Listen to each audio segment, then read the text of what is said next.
Hello and welcome to another one of these ADD videos. Today we're going to be looking at another example of addition and subtraction of radicals. These problems are going to be slightly more complex, but not too tough. So here you should notice that some of these are like terms and some of these are not. It's the same principles as x's and y's being added together. Whenever they're like terms, they have to have the exact same exponent, right? So whenever we're looking at these problems, you should recognize that only 3 of these are like terms. The fourth root of 3, 2 fourth root of 3, and the minus fourth root of 3. This square root is not the same as the others. So you can combine these 3 by looking at their coefficients and adding or subtracting their coefficients depending on whether the sign is negative or positive, like these two. And if there's no number in front, there's always a 1 that's understood to be there. This is not the one. This is problem number 1, but there's also an understood 1 there. It's implied. All right. So when we're looking at these, what we're going to do is we're going to combine 1 plus 2 to get 3. Minus 4 will give me a negative fourth root of 3. Remember, this does not change.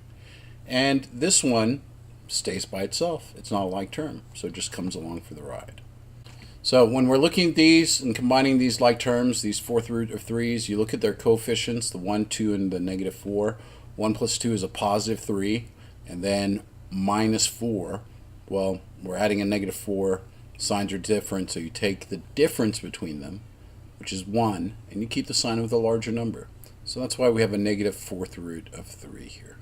There's an understood 1 right there. And then since there was nothing else this could combine with, then that just drops down as part of your answer. All right? Hopefully that made sense. So something else you might encounter when adding and subtracting these radicals is something like this. At first glance, you might say, hey, none of these are like terms. Let's just move on. But you'd be mistaken, because there are some perfect squares here that we can pull outside of this square root and see what we actually have underneath these square roots. The 2 is already prime. There's nothing we can pull out, but there is a perfect square that's divisible into 8, and another one that's divisible into 32. And you want to pull out the largest possible one. So let's see what's going on here. When looking at this, the first thing I would do is I would say, okay, 4 times 8 is 32. That 4 is a perfect square, but 16 is an even bigger perfect square that goes into 32. 2 times 4, perfect squares. Let's separate them. So here's the 4 times 2. That's the largest perfect square that divides into 8. And then 16 times 2 is the largest perfect square that divides into 32. So once we've figured that out, what we can do is we can say, okay, well, let's pull out our perfect squares. And when we pull them out of the perfect squares, don't forget to take the square root. So 16 will come out as a 4, and you'll multiply it times a 7. And the 4 will come out as a 2 times the 3 that's in front. And if you did that correctly, you should have something that looks like this. And again, that's the square root of 4 is 2, and the square root of 16 is 4. And then you do the 3 times the 2, 7 times the 4. Okay.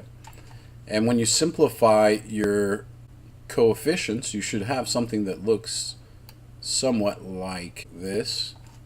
And then you would notice that our first impression actually was off, right? We thought that there was no like terms here, but it turns out they were all like terms because they all have square roots. All right? So what you need to do is you need to combine the coefficients now, and the 2's are going to stay the same. So we've got 5 plus 6 is 11, plus 28 is going to give you a 39 root 2 as your final answer. All right?